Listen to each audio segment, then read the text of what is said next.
Today, I'm going to show you exactly how to collaborate effectively in Asana Projects. By the end of this tutorial, you'll know how to use Asana's built-in tools to communicate clearly, keep everyone accountable, and track your team's progress in real time, making teamwork simpler and more productive. Let's jump right in and talk about the foundation of good collaboration, assigning tasks and setting deadlines.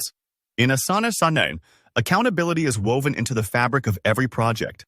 You'll want to make sure every single task has one responsible person assigned. It might be tempting to put two names on something just in case, but that's where confusion can slip in.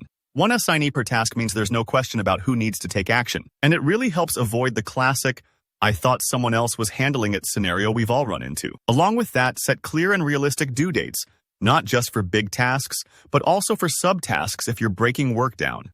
This provides guardrails for your timeline, helping your teammates prioritize their workload and alerting everyone to key deadlines so nothing gets missed. If you're working through a complex launch or campaign, seeing all these dates in one place makes it much easier to plan your week. Now, let's talk about communicating in Asana. And I don't mean endless email threads.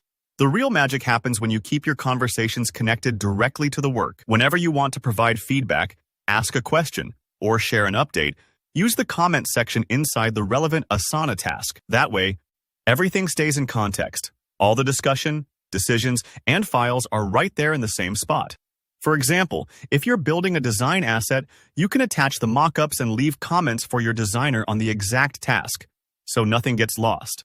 Here's where @mentions come in handy. Type the @add symbol and someone's name to loop them in, ensuring they get a notification.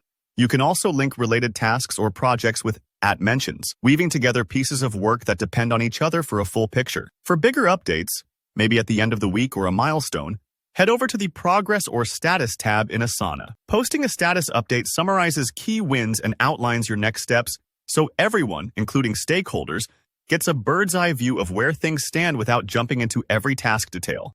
Let's make things even simpler for your team by gathering all needed documents in one place. Asana makes it incredibly straightforward to attach files directly to a task, whether it's from your computer or services like Google Drive, Dropbox, or OneDrive. This means teammates aren't digging through folders or playing hunt the file across different apps. The docs are right where the work is. Next, use Asana's team management features to ensure everyone's on the same page. Start by inviting everyone who needs to be involved. Team members will get access to all project details, while you can invite guests for limited participation if someone isn't part of your main workspace. Remember, following tasks or projects keeps you in the loop.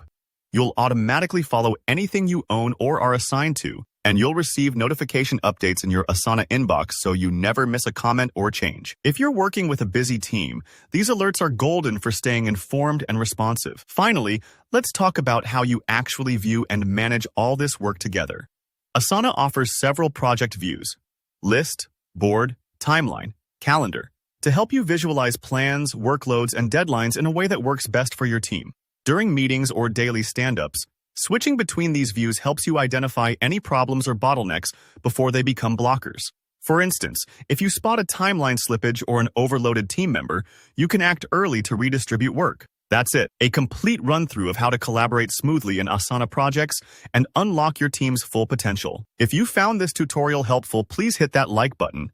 Leave a comment below if you have questions or want to share your favorite Asana tip, and subscribe so you don't miss future guides. Thanks for watching, and I'll see you in the next video.